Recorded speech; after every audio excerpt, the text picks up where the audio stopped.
HRD Jerman kaget ada batasan umur buat melamar kerja di Indonesia. Wah. HRD Jerman kaget ada batasan umur buat melamar kerja di Indonesia. Ini menarik nih. Baru tahu kalau ada batasan umur aja udah kaget. Apalagi kalau dia tahu di Indonesia harus berpenampilan menarik, bisa jinakin macan sama nyembuhin kanker. Berarti generasi. Ini Malaysia nih. Malaysia itu justru yang mereka tulis di sini tuh bukan kayak persyaratan apa yang harus pekerja penuhi kayak tinggi badan, berpenampilan menarik, menguasai banyak bahasa, enggak. Tapi mereka justru menawarkan benefit ataupun keuntungan yang bakal mereka dapatkan jika mereka bekerja di tempat tersebut gitu.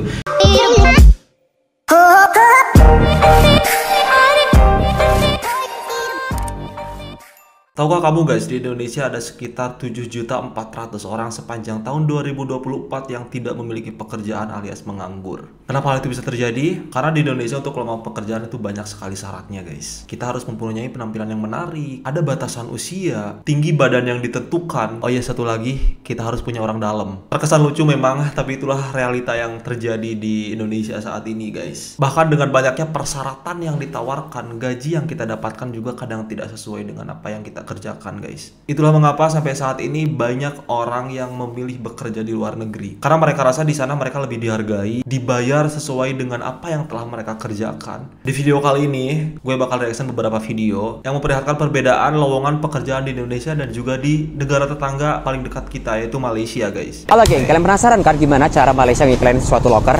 Yuk, aku tunjukin salah satu contohnya. Nah, ini dia geng, salah satu contohnya.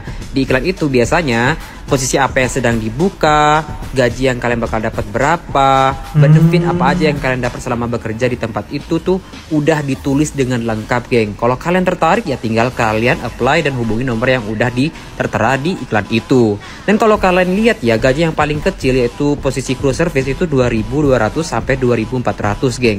Itu kalau dirupiahin sekitar 6 juta lebih. Wow. Aku nggak tahu ya daerah kalian berapa UMR-nya, tapi ini tinggi sih. Nah, dan satu lagi nih, aku kasih contoh yang lain. Dia kayak gini juga nih. Dia bakal kasih tahu position apa yang dibuka dan sebagainya. Ada benefit kalau kalian tertarik, kalian bisa apply secara online di barcode itu. Nah, mungkin ada keterangan-keterangan lainnya yang dikasih tahu di website itu. Wadidaw, mantep kan ya? Nah geng, udah lihat kan contohnya gimana? Nah, emang kayak gitu cara ngiklanin suatu loker di Malaysia atau lowongan kerja di Malaysia. Tapi itu untuk kayak retail, store, atau restoran ya geng. Tapi kalau kayak loker-loker atau lowongan kerja untuk yang perusahaan-perusahaan besar, mereka lebih nge-operate-nya itu di website perusahaan mereka sendiri atau di job portal kayak di LinkedIn, Indeed, Jobstreet dan sebagainya. Kalau kalian perhatiin ya tadi, itu tuh kriterianya atau syarat ketentuannya tuh nggak ada tuh yang kayak tinggi minimal segini, Sumpah. atau harus berpenampilan menarik dan sebagainya, nggak ada ya geng ya. Karena itu yang dilihat mau ya, gue rata-rata yang notice aku based on my experience itu tuh berdasarkan knowledge kalian, skill kalian, atau pengalaman kerja kalian. Wadidaw, mantep kan ya? Ini Malaysia nih. Malaysia itu justru yang mereka tulis di sini tuh bukan kayak persyaratan apa yang harus pekerja penuhi kayak tinggi badan, berpenampilan menarik, menguasai banyak bahasa, enggak. Tapi mereka justru menawarkan benefit ataupun keuntungan yang bakal mereka dapatkan jika mereka bekerja di tempat tersebut gitu. Kayak gajinya berapa, terus kayak mungkin ada tunjangannya, allowance segala macem gitu. Inilah bedanya antara di Indonesia dan juga di Malaysia ya. Kalau di Indonesia ini tuh yang dijabarkan itu adalah persyaratan, banyak banget. Gajinya nanti kita pas interview dengan HRD kita tahu oh gajinya ternyata sekian. Jadi kita tuh melamar pekerjaan terkadang kita gak tahu gajinya yang ditawarkan perusahaan tersebut tuh berapa. Ini yang perlu kita contoh guys. Perusahaan-perusahaan di Malaysia tuh memanusiakan manusia gitu. Bedanya cari kerja di Indonesia dan di Malaysia. Ini berdasarkan pengalaman pribadi aku ya. Biasanya perusahaan-perusahaan di Indonesia itu mereka kalau buka lowongan kerja, mereka akan tulis usia maksimal. Bener sih. Dan usia maksimalnya itu ada yang 24, 30 rata-rata, 25, 27. Aku jarang banget lihat yang enggak tulis maksimum usia. Lah umur aku aja April besok 35. Gimana coba mau ngelamar? Kan jadi takut ya lihat ada tulisan kayak gitu requirements-nya.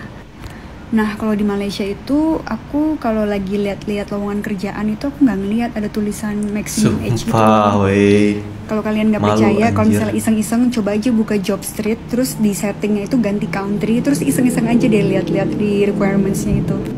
Kalau negara lain aku nggak tahu ya. Di negara lain saya rasa di Eropa juga nanti bakal aku tunjukin videonya. Kayaknya gak ada deh yang kayak harus usia minimal maksimal 30 tahun. Ya mereka pikir yang usia 35 gak perlu makan gitu.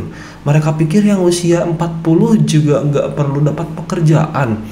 Saya rasa usia tuh gak menentukan seseorang itu bisa profesional dalam bekerja sih. Pengalaman justru yang lebih diperhitungkan kalau di luar negeri ya. Makanya pekerjaan di Indonesia tuh kayak gak maju-maju karena mereka tuh terlalu banyak keinginannya tetapi tidak memenuhi hak-hak dari para pekerja itu sendiri gitu guys. HRD Jerman kaget ada batasan umur buat melamar kerja di Indonesia. Wah. HRD Jerman kaget, ada batasan umur buat melamar kerja di Indonesia. Ini menarik nih. Baru tahu kalau ada batasan umur aja udah kaget. Apalagi kalau dia tahu di Indonesia harus berpenampilan menarik, bisa jinakin macan, sama nyembuhin kanker. Berarti generasi. Ternyata di Jerman itu nggak ada batasan umur buat kerja. Nggak boleh ada batasan umur begitu. Soalnya itu termasuk diskriminasi. Nanti perusahaannya bisa dihukum dan didenda. Soalnya kalau di sana umur, ras, gender semuanya setara dan boleh kerja. Karena yang dilihat itu skill dan kompetensinya, bukan umurnya. Nah, nggak cuma di Jerman. Negara lain kayak Singapura, Australia, dan Amerika semuanya juga begitu. Cuma kita doang nih yang kerja ada batasan umurnya. Makanya HRD di sana pada kaget. Saya juga bingung. Banyak lowongan kerja di Indonesia yang umur maksimal 25 tahun. Ini yang di atas 25 tahun disuruh lapar aja, gimana? Soalnya kalau nggak kerja kan nggak makan. Kecuali kita anak sultan. Tapi kenapa di Indonesia kerja ada batasan umurnya? Ketua Umum Ikatan Sumber Daya Manusia Indonesia, Pak Ivan Taufiza bilang, ini strategi perusahaan untuk menghemat biaya operasional. Karena orang umur di bawah 25 tahun itu lebih mau nerima gaji yang lebih rendah. Dan ini bener sih, karena kalau di atas umur segitu pasti lebih banyak tanggung jawabnya. Gajinya bukan buat diri sendiri doang. Berarti kerja di Indonesia itu harus mikirin umur sama mikirin UMR. Kalau menurut kamu gimana? Saya mau denger pendapat kamu. Ya, kalian dengar barusan itu sekelas di Jerman, di Eropa gitu, negara maju. Mereka sangat memperhatikan keadilan buat seluruh rakyatnya gitu. Usia berapapun kalau kita punya kemampuan, kalau kita punya skill, kalau kita punya pengalaman bekerja, itu boleh bekerja. Kalau kalian tahu Bunda Korla, itu Bunda Korla orang Indonesia dan sekarang beliau bekerja di Jerman. Umur beliau berapa gitu. Tapi di sana dia tetap dapat kerja dengan layak, dapat gaji yang sesuai sama seperti anak-anak muda gitu. Heran aku kadang dengan keadaan di Indonesia ini, sumpah. Syarat melamar kerja di Indonesia. Bukan di Singapura ataupun di Malaysia nih kan beda? Ini di Indonesia, Mirul. Punya pengalaman kerja minimal 3 tahun. Punya kendaraan sendiri sama punya SIM A, B, C. Fotokopi ijazah legalisir rangkap 2. Sekarang wajib pakai ijazah asli beda. Mampu bekerja di bawah tekanan dan kejar target. Mampu bekerja sama dengan tim. Mampu berbahasa hewan. Tidak sedang kuliah dan tidak sedang menikah. Tinggi badan minimal 181 cm. Berpenampilan menarik. Bersedia kerja di hari libur. Mampu mengoperasikan Adobe Premiere, Photoshop, Audition, Canva, CapCut, PixArt, kalkulator, sempoa, semua Microsoft Office. Ngerti Semua tentang anjir. perubahan cuaca. Punya surat keterangan berperlakuan baik. Tidak punya riwayat kesurupan dan buta warna. Wajib memfollow Instagram perusahaan. Makan wajib di pinggan, minum wajib di cawan. Mampu menghipnotis hewan menjadi nilai tambah. Mampu mengendarai kapal selam Rusia. Kalau nak ngelamar kerja, map dia wajib warna merah, baju dia warna putih, celana warna hitam macam aku gini. Ini mak kau mana? Aku kan tak lamar kerja beda, kan pengangguran. Ya, itu video sindiran banget ya, dan itu yang diomongkan itu bener semua, ada loh di Indonesia. Bahkan kayak mampu berbahasa ini dapat nilai plus katanya gitu. Memang bagus sih kemampuan berbagai bahasa gitu, tapi ya gimana ya, gue kayak gedeg aja gitu sama perusahaan-perusahaan yang keinginan pekerjanya tuh harus perfect banget, tapi membayarnya tuh kayak bener-bener gak manusiawi. Gue kayak yo. Ini adalah reaksi orang Amerika ketika mereka tahu gaji rata-rata di Indonesia berapa. Gue adalah salah satu orang yang selalu ngerasa dengan UMP atau enggak UMR Indonesia, seseorang itu akan sulit untuk mendapatkan akses ke pendidikan, akses ke kesehatan yang baik, dan juga kehidupan yang lebih layak. UMR di Jakarta kira-kira 5 juta rupiah, di Lampung 2,7, di Jogja sekitar 2 jutaan. Padahal di Jogja adalah kota yang turismenya sangat tinggi. Dan dengan gaji 2-3 juta, orang itu nggak punya banyak pilihan untuk hiburan. Makanya ketika ada Misue datang dengan harga yang sangat affordable, booming. Itu menjadi sebuah luxury untuk banyak orang. Jadi kalau ada karyawan yang nyebelin, Nah, negara seperti China dan Thailand, UMR-nya mereka itu $400 atau sekitar 7 juta rupiah. Tapi itu adalah gaji yang paling rendah, biasanya tukang sapu jalanan atau nggak angkat sampah. Tapi kalau kalian pernah ke China dan kalian pernah ke Thailand, kalian pasti notice satu hal. Harga makanan di Thailand itu sangat affordable mengingat kualitas dan banyaknya makanan yang mereka jual. Dan ini adalah poster buka lowongan di sebuah boba shop di China. Gajinya 12 juta. Dan yang menarik banget dari China dan Thailand adalah infrastrukturnya bagus banget. Public transportnya mereka itu, kalian gak diharusin punya motor untuk bisa kemana-mana.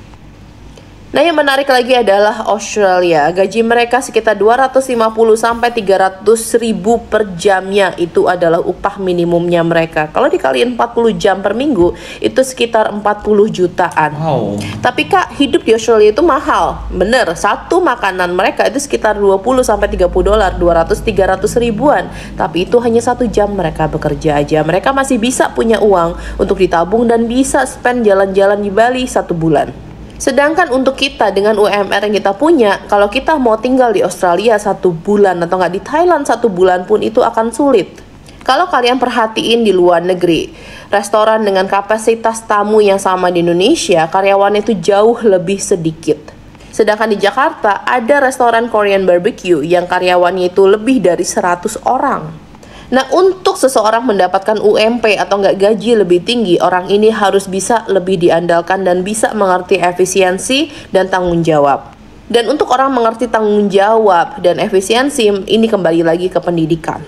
Pendidikan sekolah negeri di Singapura itu gratis, hanya DLL-nya 150 ribuan per bulan. Untuk orang Singapura itu nggak ada apa-apanya. Tapi kita tahu kualitas pendidikan di Singapura yang gratis itu seperti apa. Sedangkan di Indonesia untuk mendapatkan pendidikan yang baik itu adalah sekolah swasta yang premium kebanyakannya. Sayangnya budget untuk infrastruktur, budget untuk pendidikan, budget untuk yang membutuhkan itu tidak tersalurkan dengan baik. Dan SDM apabila nggak naik maka UMR nggak naik kecuali inflasi. Dan ini semua adalah tanggung jawab pemerintah. Jadi guys, bisa disimpulkan ya dari ini tuh, dari sekedar rendahnya UMR atau pendapatan di Indonesia itu berdampak ke banyak sekali hal-hal lain gitu, kayak ke pendidikan. Orang tuh bakal jadi kurang akses ke pendidikan yang layak. Bener, karena uangnya juga gak ada. Ke hiburan, orang jadi bakal jarang hiburan karena untuk makan pun susah gitu. Kayak ke kesehatan, orang bakal enggan mengeluarkan uang untuk mengontrol kesehatannya setiap bulan karena mereka mempunyai anak yang perlu diberi makan. Itu bener banget guys, dan itu tuh suatu permasalahan yang gak bahkan pernah habis di Indonesia sampai kapanpun. Aku gak tahu ya nanti bakal adakah seseorang yang mampu mengubah sistem pekerjaan di Indonesia. Kita tuh kaya loh gitu, kayak sumber daya alam, kaya sekali akan banyak budaya dan segala macam. Tapi kenapa kok kita tuh kayak semacam paling sulit aja sedunia.